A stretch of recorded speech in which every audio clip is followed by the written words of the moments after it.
गुजरातने आधी उद्योग पळवले, आता गावं नेल्याचा आरोप केला जातोय। पालघरची वेवजी आणि झाई ही गावं गुजरातमध्ये नेण्याचा प्रयत्न होतोय। 2 गावांवरती गुजरातनं दावा करत असल्याचा आरोप सुद्धा केला जातो आणि गुजरात सरकारच्या मराठी माणसांना नोटीस सुद्धा त्यांनी पाठवलेल्या आहेत। गुजरातने आधी उद्योग पळवलेत आणि आता गावं नेल्याचा आरोप सुद्धा केला जातोय। पाहुयात या संदर्भातला खास रिपोर्ट।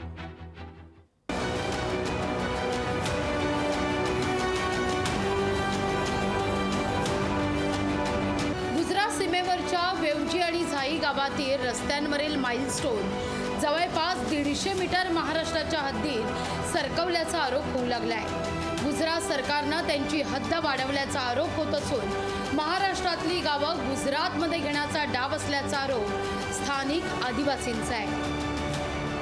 गुजरातच्या लोकांनी म्हणजे प्रशासनाने जवळजवळ 500 ते 700 मीटर रस्ते आणि जागा ही त्यांनी अतिक्रमण करून घेतलेलं आहे।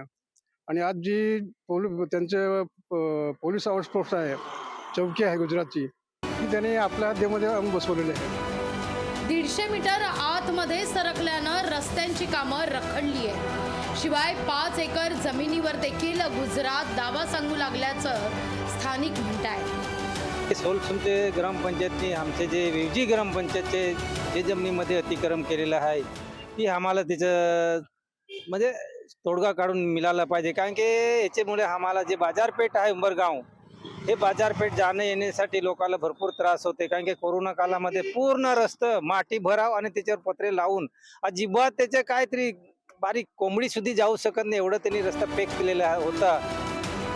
पालघर जिल्ह्यातल्या डहाणूचे आमदार विनोद निकोलेंनी गुजरात सरकारच्या या दंडेली विरोधात आवाज उठवलाय।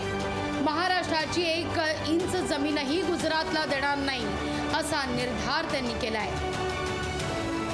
आमच्या काही तिकडच्या ग्रामस्थांनी सांगितलं की आम्हाला जे जुने दस्तावेज आहेत ते मिळालेले आहेत आणि त्याच्या आधारे हे सर्व अधिकारी बसून एक आम्ही चर्चा करूया आणि त्यानंतर गुजरात राज्याचे जे काही जिल्हाधिकारी आहेत किंवा जे काही महसूल अधिकारी आहेत त्यांना बोलवून आणि एकत्रितरित्या बैठक करून त्याच्यातून ही हद्द जर निश्चित झाली तर हा वाद कायमस्वरूपी पुढे मिटणार आहे।